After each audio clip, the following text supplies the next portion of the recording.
Turkish chef की एक मज़ेदार सी रेसिपी जिसको आप एक बार खा लेंगे तो मुद्दतों याद रखेंगे, इसका जायका नहीं भूलेंगे। और इस रेसिपी को जो एक बार बनाएगा ना तो फिर बार बार इसकी फरमाइश आएगी कि ऐसी रेसिपी बार बार बनाई जाए, हफ्ते में एक बार तो ज़रूर बनाई जाए। तो बिस्मिल्लाहिर्रहमानिर्रहीम, अस्सलाम वालेकुम। लाइक शेयर और चैनल को सब्सक्राइब ज़रूर कीजिएगा, वीडियो को एंड तक ज़रूर देखना है। तो सबसे पहले आपने लेना है रिब्स ली हैं, मैंने ली हैं पसलियाँ। अच्छा, आपने मटन की ले सकते हैं, आप इस तरह से मटन की पसलियाँ ले लीजिएगा और इस तरह से आपने रिब्स लेकर उसको काट लेना है। छोटे छोटे पीसेस में काट सकते हैं, आप बड़े पीसेस में भी काट सकते हैं। तो ये रिब्स से ये मज़ेदार सी रेसिपी बनेगी। आप जो है अगर रिब्स अवेलेबल नहीं है तो इस रेसिपी को आप सिंपल जो है वो जो हड्डी वाला गोश्त है उसके साथ या आप बोनलेस के साथ भी बना सकते हैं। तो सबसे पहले तो इसको एक गोश्त को धोकर एक तरफ कर लिया, उसके बाद आपने एक अलग से बॉल के अंदर शामिल किया 1 कप दही को। दही के अंदर शामिल किया आपने मिसालों को, मिसाले में 2 टेबलस्पून भरकर आपने धनिया दरदरा पिसा हुआ, ये देख सकते हैं। इसको मैंने थोड़ा थोड़ा जब सिलबट्टे पर इसको कूट लिया है, मोटा मोटा कूट लेना है या आपने ग्राइंडर में मोटा मोटा इसे ग्राइंड कर लेना है। उसके बाद आपने इसके अंदर शामिल करना है, ये रोस्टेड है, तवे पर पहले रोस्ट किया था। अदरक लहसुन का पेस्ट 1 टीस्पून भरकर शामिल किया है। 1 टीस्पून ही इसके अंदर कुटी हुई लाल मिर्च का पाउडर शामिल किया है मैंने। नमक इसके अंदर 1 टीस्पून या हस्बे ज़ायका जितना आप खाने में पसंद करते हैं इसके अंदर शामिल कीजिएगा। गोश्त की मिकदार भी आपके साथ शेयर कर दूंगी, इसके बाद कितनी ऐड करनी है उस हिसाब से। तो आपने इसके बाद इसके अंदर काली मिर्च का जो पाउडर है वो भी 1/2 टीस्पून भर के शामिल करना है इसके अंदर।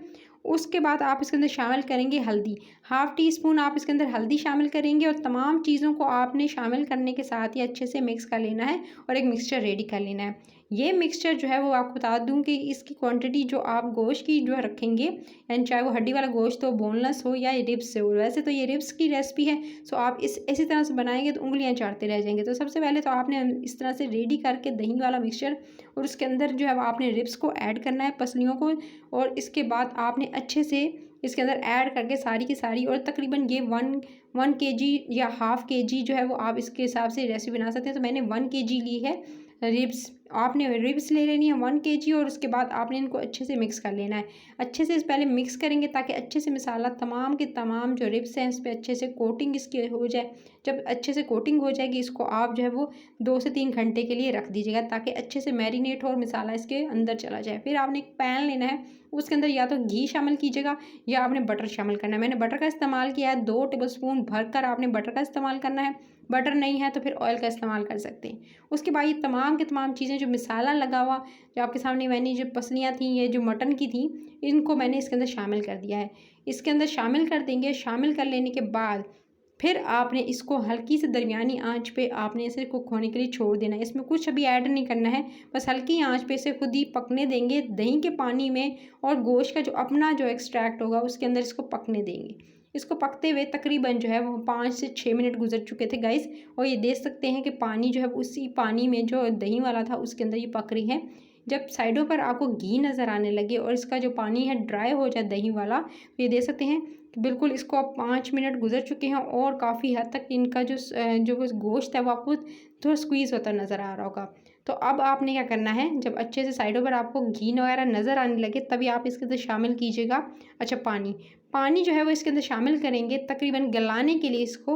आप चाहें तो आप जो है ढक्कन लगा प्रेशर कुकर में बनाएंगे तो वो जल्द जल्द बन जाएगा लेकिन जायका नहीं आएगा, इसलिए आपने इसको कढ़ाई में या इस तरह से पैन में रेडी कीजिएगा।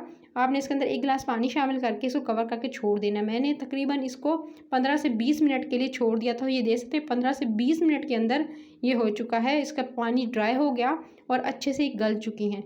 तो ये अच्छे से गल जाएँ तो ये देख सकते हैं साइडों पर आपको ऑयल या घी नज़र आने लगे तभी आपने इसके अंदर शामिल करनी है। आखिर में 1 से 2 चीज़ें ये देख सकते हैं अच्छे से फ्राई हो चुकी हैं। जब अच्छे से फ्राई हो जाएं तभी आप इसके अंदर शामिल कीजिएगा। तकरीबन आपने जो है वो 1 से 2 टीस्पून जो है वो ऐड करनी है जस्ट हाथों से मसल कर कसूरी मेथी।